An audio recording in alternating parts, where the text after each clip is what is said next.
Uh, Once again, welcome students, all of you. Okay, at induction program 2021 at GVT. So now in next session we have with us our alumni, uh, Mr. Baisakh. Uh, he joined MTech here in 2010, JP University. After the completion of MTech, he joined as an assistant professor in Sambalpur University, and he worked there for 2 years. Then for 1 year, he worked as a GRF, and then ultimately he joined PhD in 2015 as a regular research scholar. And while he is doing his PhD, he has also means what he is interested in integrated organic farming. So he's doing this in his actually place in his village, and he's preparing for next generation farmers. So I welcome you, Besa, to this induction program. And now it is over to you, please. Thank you, sir. Before I start, I'd like to thank my whole JUT family for giving me this wonderful opportunity to interact with the students. Am I audible? Yes, sir. Yes, Besa. Yes, Yes, sir. you are. Yeah. So, friends, like in the introduction itself, आपको लगा होगा कि ये कितना weird है, लेकिन the guy who started his career from technology, and now he's into this agriculture, and there should be a big question mark why. तो मुझे लगता है कि I should take this opportunity to share with you my experience. So friends today आज का एक बहुत ही important topic में रखा हूँ आपके साथ डिस्कशन करने के लिए. ये एक्चुअली आपके लिए बहुत इंपॉर्टेंट है, थोड़ा ध्यान से सुनना. I haven't prepared any presentation. So कभी भी आपको लगे कुछ पूछना चाहते हैं तो पूछ लीजिएगा. एंड मेरा हिंदी एक्सेंट बहुत ही फनी रहेगा क्योंकि मैं उड़ीसा का हूँ, आपको पता है साउथ इंडियन और मतलब ईस्टर्न पार्ट का हिंदी थोड़ा सा अलग होता है. So enjoy my Hindi also. So the title is the dreams of my youth and the expectations of my nation. The dreams of my youth and the expectations of my nation. तो यहाँ पे friends दो crucial words हैं जो कि हमें शायद ये बात और ये टॉपिक अगर मैं 2 साल पहले आपके साथ बात करता होता तो एक फिलोसॉफिकल लगता, लेकिन अभी ये जो टॉपिक है इतना रियलिस्टिक है और मुझे लगता है कि शायद अगर अभी हम लोग ये समझ में हमें समझ में नहीं आता है तो we can never understand this thing. So I'll start with this, talking about the dreams of youth, and then we'll talk about the expectations of our country. So ये चीज मैं शुरू करने से पहले मुझे लग रहा है कि शायद जो मेरा लाइफ का जर्नी है उसको अगर मैं आपके साथ शेयर करूं तो शायद इसको मैं जस्टिफाई कर पाऊं ये जो टॉपिक है. So friends, आपको पता है कि all we have we love to have dreams, ठीक है. लेकिन मतलब हर किसी के पास बहुत सारे ड्रीम्स हैं, लेकिन हमारा जो ड्रीम्स है ऐसे ही है कि ये बहुत पर्सनल ड्रीम्स होता है, मैं क्या करना चाहता हूँ. और हमारा ड्रीम जो बेस्ड होता है वो अपना फैमिली का एक्सपेक्टेशंस रहता है, सोसाइटी का एक्सपेक्टेशन रहता है. बेस्ड ऑन दोज एक्सपेक्टेशंस हमें बताया जाता है कि आप उस हिसाब से ड्रीम देखो. फॉर एग्जाम्पल, अभी जबकि आप बीटेक कर रहे हो, अभी सोसाइटी और फैमिली का ड्रीम्स बहुत ही स्पेसिफिक है. बिकॉज आईटी, कंप्यूटर साइंस, जो भी डिफरेंट ब्रांच के आपको, आप अभी चाहोगे कि नेक्स्ट कंपनी जैसे ही 3rd or 4th ईयर हो जाए कंपनी के लिए प्लेस करोगे. जैसे ही कंपनी में आप एक अच्छे से कंपनी में प्लेस हो जाओगे, then you think about your own asset, अपना गाड़ी, अपना ये बहुत कन्वेंशनल ये चीज है ना. तो ऐसा ही मेरा जर्नी था दोस्तों. जैसे कि 10th तक मुझे लगा I was very average standard student, तो पढ़ाई ठीक ठाक होता था. लेकिन 10th में मुझे एक अपॉर्चुनिटी मिला खेलने का, तो मेरा ड्रीम था कि अपना मतलब कंट्री के लिए खेलूं, लेकिन मतलब हो नहीं पाया. लेकिन I was under 16 state level cricketer. 10th तक क्रिकेट खेला. 12th जैसे कि आया, 12th में मतलब क्रिकेट ही मुझे लगा कि मेरा लाइफ क्रिकेट में ही हो सकता है. फिर ऑल ऑफ सडन ऐसा हुआ कि जैसे ही प्लस टू खत्म हो गया, क्योंकि मेरे पापा एक प्रोफेसर थे, और प्रोफेसर ये इन लोग का एक ही मतलब प्री एजम्पशन होता है कि अगर अपना बेटा प्लस टू कंप्लीट करता है, 12th कंप्लीट करता है, आइदर इंजीनियरिंग जाएगा या मेडिकल जाएगा। तो मुझे पता ही नहीं था, मेरा एडमिशन मतलब इंजीनियरिंग में हो गया आफ्टर 12th में। Before I realize what why I am I was a computer science student, before I realized I was into engineering. तो 3 साल दोस्तों मुझे पता ही नहीं था कि why I am doing engineering. I mean, it happens with everyone because you ask this question. I mean, you will face the same situation कि computer science ही क्यों, इलेक्ट्रॉनिक्स ही क्यों। उस टाइम पे हमारे पास कुछ आंसर नहीं था। उस टाइम पे मैं अपना बॉडी बिल्डिंग कर रहा था, मैं बहुत फिटनेस फ्रीक था। तो उसके बाद ऑल ऑफ सडन क्या हुआ, जैसे ही 3rd ईयर के बाद प्लेसमेंट आने लगा। आपको पता है कि ऑन कैंपस जब प्लेसमेंट आता है कि आप बहुत हाई चांसेस रहता है आपको मतलब you will get through the company. लेकिन तब मुझे रियलाइज हो चुका था, 4th ईयर में रियलाइज हो चुका था कि मेरा जो पर्सनालिटी है, I think I don't I can't fit into that domain. अब पढ़ाई 3rd ईयर तक नॉर्मल था, 4th ईयर में प्लेसमेंट आया, प्लेसमेंट में अपना हो गया, और वहां पे मुझे रियलाइज हो चुका था कि मैं फिट नहीं आऊंगा वहां पे। Then I decided I am talking about dreams. वहां पे मेरा पहला ड्रीम शुरू हुआ कि मुझे पता था कि since I won't be good at that domain, corporate domain. So I started asking myself that where I am best at. तो वहां पे मुझे लगा कि परहैप्स मुझे वो टीचिंग, और शायद मैं किसी को एक्सप्लेन कर पा रहा हूँ, ये क्वालिटी है, तो should I go for teaching line. तो उस टाइम पे क्या हुआ था कि मेरा प्लेसमेंट हो चुका था, और मैं डिसाइड किया था कि I not join the company, rather I go for high studies. And it was too, believe me friend, it was too difficult for me to convince my parents कि मुझे कंपनी ज्वाइन नहीं करना है। तब मुझे याद है मेरे पेरेंट्स खुद मुझे पूछे थे कि लुक एट योरसेल्फ, तुम्हारा जो टीचिंग का जो एक रहता है ना पर्सनालिटी, वो तुम्हारे पास है नहीं। You are into this body building, and fortunately you have got into got through the company, you must join this company. Teaching profession बहुत डिफिकल्ट है। But I really believe on my own dream. तब मैं अपना जब BTech खत्म हुआ, मुझे याद है मेरा रूममेट एक बार मुझे पूछा था कि देख यार, हम लोग एक प्राइवेट कॉलेज के स्टूडेंट है, why you are going for this GATE. अगर गेट होता तो हम लोग आईआईटी एनआईटी के बीटेक स्टूडेंट होते। Don't go for this, join the company and you will have a very smooth life, why you are making it difficult. लेकिन I since मैं decide कर चुका था कि मुझे ये करना है, मैं पेरेंट्स कोई भी कन्विंस नहीं थे, कोई भी खुश नहीं थे, लेकिन I went for GATE preparation. और जब पहला गेट प्रिपरेशन अटेम्प्ट किया था तो मैं डिस्क्वालीफाइड हो गया था, और तब फिर और एक मौका मिला सो फैमिली एंड सोसाइटी को कहने के लिए कि सिंस देखा तुम्हें हम लोग एक्सपेक्ट कर रहे थे कि you should be in the company, why you are doing this, you have spoiled 1 year of time, your precious time. So but होता है ना, ड्रीम ड्रीम के पीछे भागना, वो जुनून था मेरे में। Then I prepared for this GATE, and fortunately I qualified.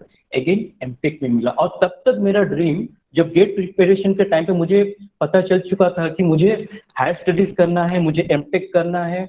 और देन जैसे पर्सनली हर कोई सोचते हैं कि मुझे करियर वाइज बहुत ग्रो करना है, बहुत आगे जाना है। फिर क्या हुआ कि मैं जेपी में जब गया, तो जेपी में मैं डिसाइड कर चुका था, आई वॉज वेरी फोकस्ड कि मुझे एग्जैक्टली क्या करना है, और मुझे अच्छा रिसर्च करना है, और एक अच्छा थीसिस करना है। ये सब चीज तब तक एक पर्सनल लेवल में अपना ड्रीम बुनते जा रहा था। I started weaving my own dreams at a personal level, क्योंकि वो मेरा एक्सपेक्टेशन, मेरा फैमिली का एक्सपेक्टेशन था। तो इस हिसाब से क्या हुआ कि मेरा एमटेक खत्म हुआ, जब I had not thought about job, मुझे प्रोफेसर का जॉब मिल गया, I was into this teaching profession. Then मेरा अंदर में तो यही था ना कि मुझे रिसर्च करना है, मुझे देन मेरा नेक्स्ट प्रोजेक्ट, मेरा नेक्स्ट गोल था कि मुझे पीएचडी करना है। तो ये सब मेरा पर्सनल ड्रीम था। और मतलब इवेंचुअली 2015 को मैं पीएचडी भी किया, रेगुलर फेलोशिप मतलब मुझे मिला था, मैं पीएचडी भी किया, and my parents in the society was very happy. लेकिन 2015 में जब मैं पीएचडी किया, और पीएचडी में शायद जब फ्यूचर में आप करोगे आपको पता चलेगा कि वहां पे एक आपको चैलेंजिंग प्रॉब्लम दिया जाता है थ्योरेटिकल की जो भी मतलब रियल लाइफ प्रॉब्लम दिया जाता है और आपको कुछ पोटेंशियल सोल्यूशन सबको निकालना जाता मतलब निकालना पड़ता है उस पीएचडी के टाइम पे। उस टाइम पे ऑल ऑफ सडन मेरा लाइफ का टर्निंग पॉइंट शुरू हुआ। तब क्या हुआ कि 2015 में मैं जब पीएचडी ज्वाइन किया तब मेरे पेरेंट्स एक्चुअली रिटायर्ड हो गए और they decided to go back to village. I didn't have any idea. मुझे मेरे पेरेंट्स पूछे थे कि हम लोग गांव चले जा रहे हैं and we have some plan there, so would you like to join us. मैं तब बोल दिया था कि ना, क्योंकि मुझे अब्रॉड जाना था, हायर स्टडीज पोस्ट डॉक करना। जब पीएचडी मिल गया तो नेक्स्ट ड्रीम होता है ना पोस्ट डॉक करना था। तो पीएचडी के टाइम जब पेरेंट्स विलेज चले गए उस टाइम पे धीरे धीरे मुझे रियलाइज हुआ कि जब कोई प्रॉब्लम का सलूशन हम लोग कर रहे हैं ये तो एक बुक और एक एक दूसरे डोमेन में हम लोग खुद को कन्फाइन कर मतलब करते हैं। लेकिन what about the real life problem, और रियल लाइफ प्रॉब्लम मीन्स मैं अभी एक सोसाइटल प्रॉब्लम आ रहा हूँ। अब तक मेरा जो भी मैं कुछ किया हूँ अपना खुद का एक्सपेक्टेशन फुलफिल करते करते जा रहा था। तब धीरे धीरे क्या हुआ, जब रिटायरमेंट के बाद, पापा का रिटायरमेंट के बाद मैं धीरे धीरे गाँव कभी कभी मतलब वीकेंड में कि हॉलीडे में छुट्टी में मैं जाता था, गाँव में स्पेंड करता था। तब I had got little bit of inclination towards this mother nature और नेचर विलेज का बहुत सारा मतलब रियल इश्यूज को धीरे धीरे एक्सप्लोर करना शुरू किया।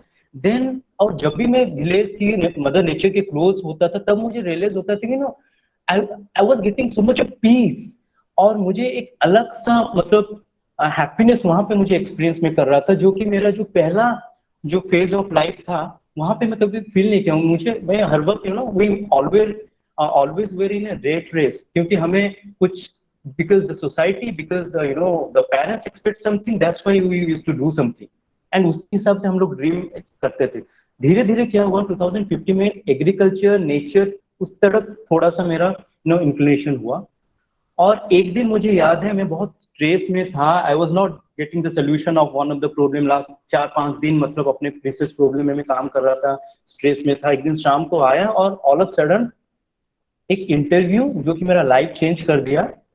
वो इंटरव्यू था sir APJ Abdul Kalam and जो कि अर्नब गोस्वामी उसको ले रहे थे। तो उस इंटरव्यू का 10 मिनट में मतलब वॉच किया।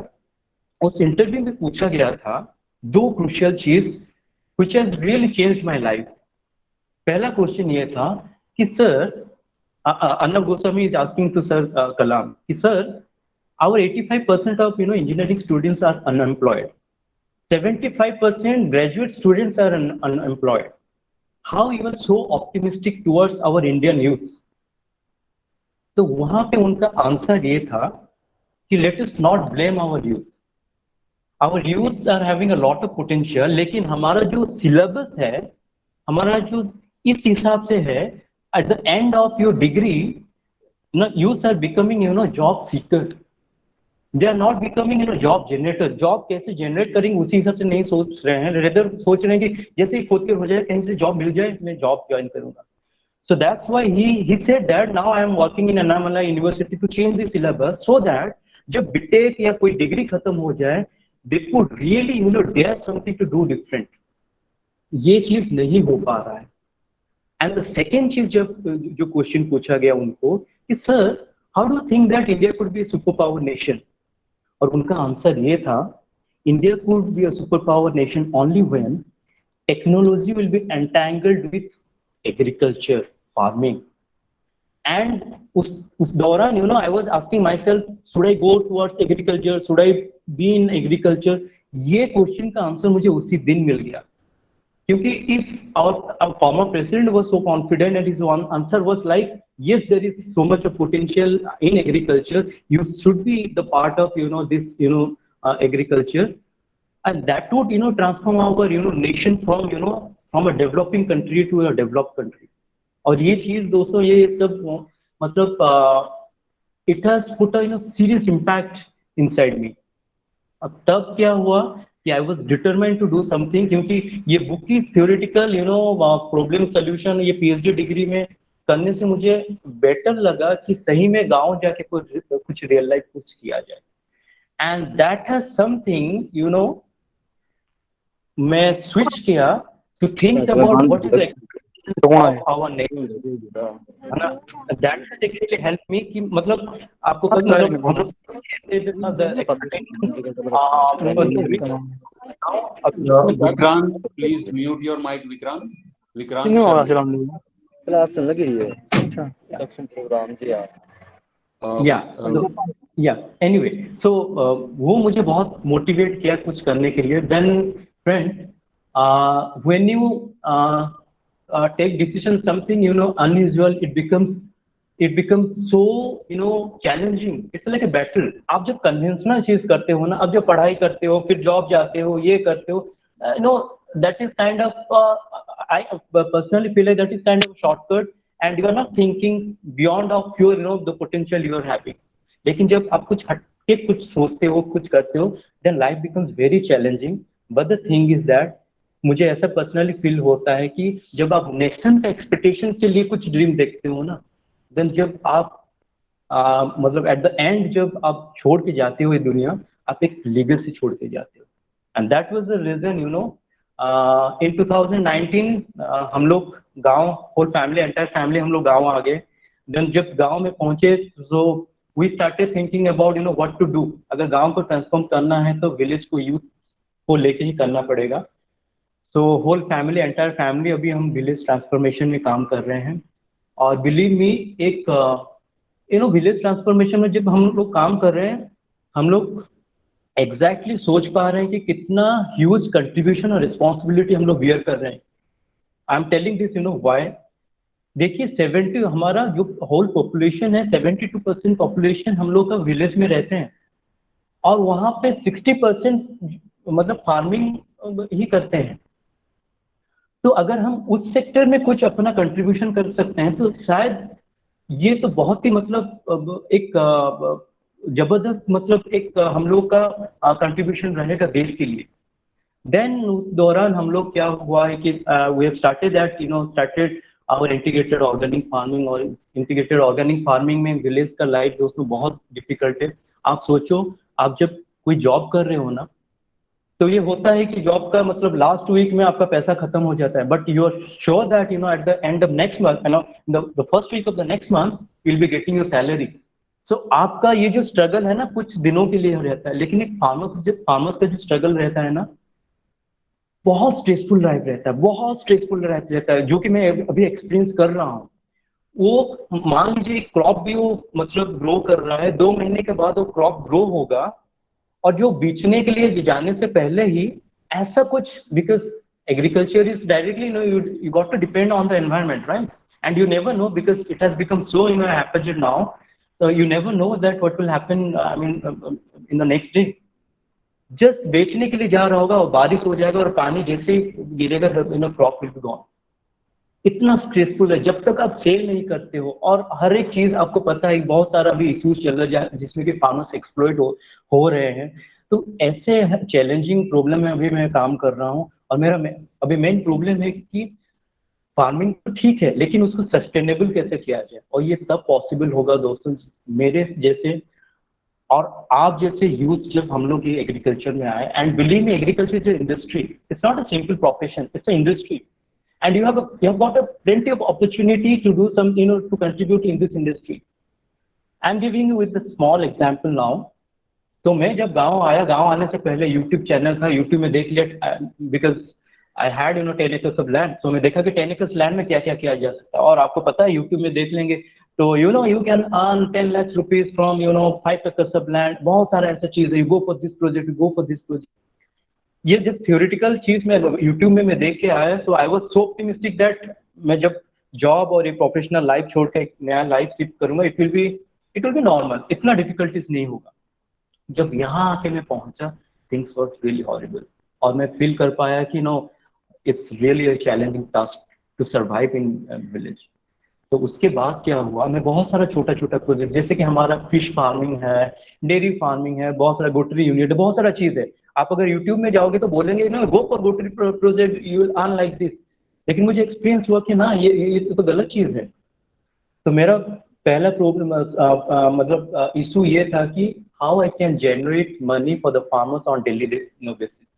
तो तब एक छोटा सा प्रोजेक्ट हम लोग शुरू किए, डेयरी प्रोजेक्ट। डेयरी प्रोजेक्ट एक ऐसा प्रोजेक्ट है जो कि डेली आपको मिल्क आप जो प्रोड्यूस करोगे बेच सकते हो, और उसी मतलब दैट इज वन अपॉर्चुनिटी जहाँ से आपको डेली पैसा मिलेगा। लेकिन कोविड के चक्कर में क्या हुआ कि जो गांव के जो जितने फार्मर्स थे उनका मिल्क कोई खरीद नहीं रहा था, मतलब जो ओमफेड एक सोसाइटी है होता है, वो लोग बेच नहीं पा रहे थे। और मेरा जब डेली मिल्क का प्रोडक्शन अपने डेयरी फार्म में 20 लीटर 25 लीटर हुआ, और मैं सोच रहा था कि 25 लीटर बेचूंगा at the cost of 30 means I am getting this much amount every day, लेकिन मेरा मिल्क कोई खरीद नहीं रहा था। एंड सी, अगर हमारे जैसे यूथ थे बोल के I thought of one idea. मैं सोचा कि अगर हमारा मिल्क कोई खरीद नहीं रहा है तो ऐसे बहुत सारे फार्मर्स होंगे जिनका मिल्क कोई खरीद नहीं रहे होंगे। सो अन्यूज हो कि वो हुआ होगा, so what this farmers might be doing. Then I started collecting milk from farmers by giving them some good price. Now we have started one milk society, और हम लोग अभी वो मिल्क सोसाइटी करके एक 250 लीटर्स का मिल्क प्रोसेसिंग यूनिट सेटअप किए हैं, जिस सेटअप से नाउ एटलीस्ट बहुत प्राउडली मैं कह सकता हूँ कि जो छोटे छोटे फार्मर्स होते हैं ना, जो कि 1 लीटर आधे लीटर दूध भी नहीं बेच पा, मतलब they can't even think about selling that half litre of milk through this model. वो लोग हमारे साथ अभी एसोसिएटेड हैं। अभी हमारा daily transaction 2.25 lakh per month का चल रहा है। एंड 1.5 साल तक जो मेरा जर्नी था, मेरे पास एक आइडिया भी नहीं था कि 1 रुपया भी कहाँ से मतलब हम लोग निकाल सकते हैं। Finally at least we are getting a profit like 80,000 per month, और हमारा ये विजन है कि उसको और आगे 500 लीटर्स 1000 लीटर्स तक लिया जाए। So this is the in this direction actually you are moving, and I think like there are so much of potential and opportunity for you people to get into this, and and it will only happen when you consider this as a industry. So this is what friends we are doing. और मैं आपको याद है मैं बोला था ना BTech time पे वहाँ पे जिम और बहुत आई वाज अ फिटनेस फ्रीक। तो मेरा मतलब मैं फिजिकली तो बहुत स्ट्रांग था, लेकिन ये एक ऐसा डोमेन है जो कि आपको फिजिकली फिटनेस के साथ मेंटली फिटनेस भी रहना बहुत जरूरी है। So I am so excited. एक क्वेश्चन मेरे मन में हर वक्त था कि मतलब देयर इज अ क्वेश्चन कि we should whether we should measure the life in terms of quantity or in terms of quality. The life I had led in the past 3 decades, तब तक एक quantitative life में lead कर रहा था, पैसा फेंक रहा था। I had never asked myself what I am consuming, जो पैसा मैं फेंक रहा हूँ whether I am getting good stuff or not. लेकिन यहाँ दोस्तों आने के बाद मुझे फील हुआ money doesn't matter। आपको पता है ये कोविड में क्या मायने सही मायने में इम्पोर्टेंट है। Up now I'm leading a life when I'm every day I'm getting connected with the farmers. The kind of satisfaction I'm receiving from them is unbelievable. और क्वालिटेटिव लाइफ और क्वांटिटेटिव लाइफ जो 2 चीज है, मैं आपको अर्ज करूंगा, आपको रिक्वेस्ट करूंगा कि आप अपना ड्रीम को कन्फाइन मत करो, खुद के लिए जियो। 2 चीज है, you see dreams for living, you see dreams to lead a life. खुद के लिए ऑफकोर्स आपके फैमिली का रिस्पॉन्सिबिलिटी, आपका खुद का रिस्पॉन्सिबिलिटी आपके लिए है to see your dreams, but society और नेशन के लिए भी आपका कंट्रीब्यूशन और आपका आपसे बहुत कुछ एक्सपेक्टेशंस है और आप बहुत कुछ कर सकते हो। और मेरे जैसे छोटे छोटे फार्मर्स के साथ you can get connected. I not stage this my talk. मैं ये कहूंगा there are so many people those are having money but don't have land. There are so many people those have land but don't have money. There are so many people those have land and money but don't know what to do with this with the things.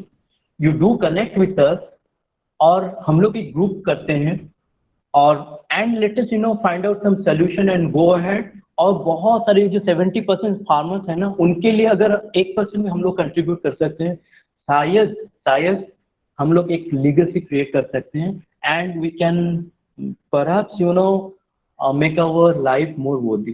So this is what I have to share with you people. I wish you all the best. आप career wise grow करो, 100 रुपए आप कमाओ, 99 rupees आप अपने family के लिए और खुद के लिए स्पेंड करो। ₹1 आप और किसी के लिए, सोसाइटी और ऐसे विलेज और ऐसे मतलब लोग के लिए करो, जिस मतलब जो करने से ना सेंस ऑफ सेटिस्फेक्शन आपको आएगा.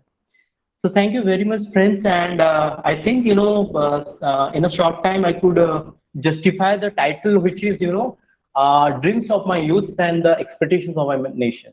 Thank you very much, and if you have any query, please do ask me.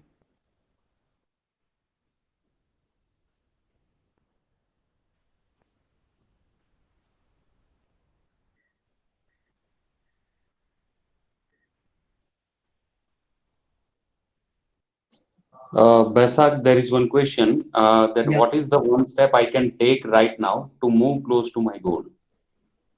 Sir, could you please repeat the question? I couldn't listen. What is the one step I can take right now to move one step closer to my goal or closer to my goal? Yeah. Sir, I would say that you have the answer in your question itself. हम लोग life में हर वक्त ये सोचते हैं कि मुझे कितना बहुत दूर कितना जाना है. I mean, you will be, this is from my own experience. I would say that if you know the next goal of yours, then you are done with this. Because जब आपको पता है कि आपका नेक्स्ट स्टेप ही क्या होने वाला है, आप बहुत फोकस्ड होगे, और यही होना चाहिए. और थ्रू आउट लाइफ देखिए, मैं जो अपना लाइफ शेयर किया हूँ, मैं जो एक्सपीरियंस किया हूँ, मैं बता रहा हूँ. Every stage of my life I wanted to be a cricketer. I gave my best. I enjoyed that moment. Then I wanted to, enjoy my studies. I gave my best. I enjoyed a lot. Then I'm the life I'm moving. Again the next goal. मुझे पता नहीं था मैं agriculture आने वाला हूँ. मैं तो सब जैसे सोच रहा था कि मैं रिसर्च में अब्रॉड जाऊंगा, पोस्ट डॉक करूंगा, कोई अच्छी जगह में असिस्टेंट प्रोफेसर कुछ बन के I will be a teacher. लेकिन मुझे पता नहीं था कि मैं एग्रीकल्चर में आऊंगा. So it happened only when I ask myself what is my next goal. So this is the answer, sir. I guess I could justified Yes, through yes. my answer. Yes. I think it is nicely justified. Students, if you have any other question, please ask.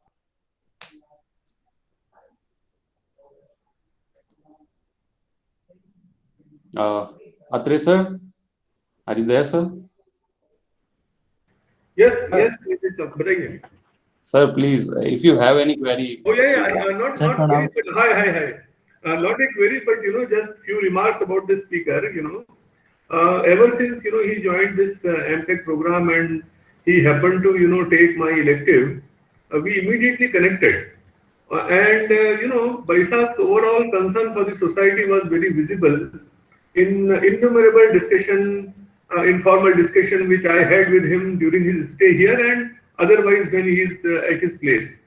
So it is really nice to see someone evolving as a fine human being for the society. I believe I myself can develop even 1% of the such concerns for the society. I talk a lot about so many things, but I believe I am quite selfish person, so to say. I have no shame in accepting this fact among my youngsters. So really, it's very nice, watching something on YouTube and getting inspired for 5 minutes is different thing, and really getting into this is something. Really, Basak, very very nice to see you virtually here. I hope to have you in person sometime, so that you can also suggest certain things about some fertile land which we had of our own university. तो कुछ initiative इसमें शुरू किया जा सके इंशाल्लाह तो बहुत अच्छा लगेगा. Thanks very much. बहुत शुक्रिया आपका. Yeah. I'm really pleased to have you, sir. Thank you so much. Yes. Yeah. Pleasure. Yeah. Students, if you have any other question, if you have any query, if you want to ask something to Basak, please raise your query through chat box, or if you want to interact with him, okay, you can open your mic and ask question. So Basak, one question from my side. Do you find anything means what the education that you take right throughout your maybe career? Right now you are in organic farming, so what role this education played in this dream or the work you are doing right now? Sir, I believe in two terminologies, sir. One is education, and another thing is that wisdom, sir. Education, sir, we learn the things as we, go through different levels of, education. We learn the things, but applying those, stuff in practical, application, that is very important, sir. And education is something when you start doing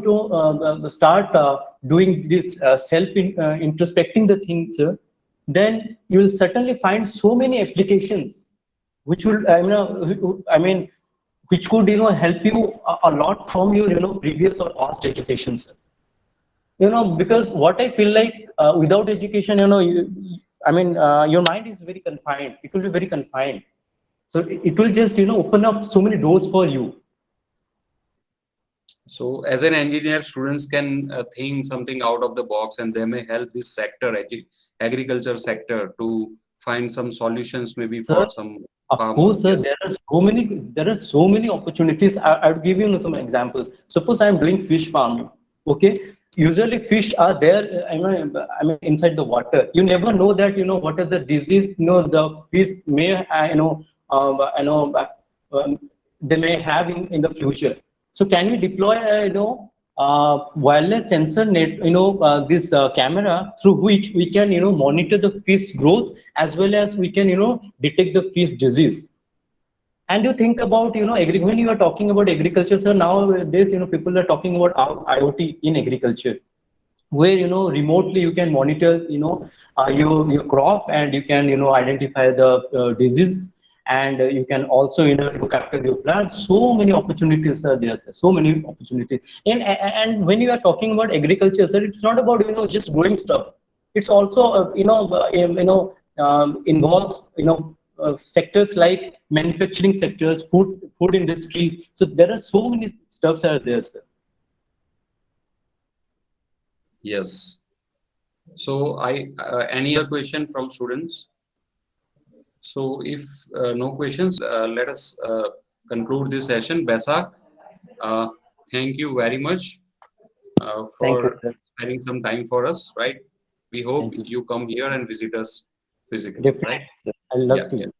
Thank you, Basak. Thank you. Thank you.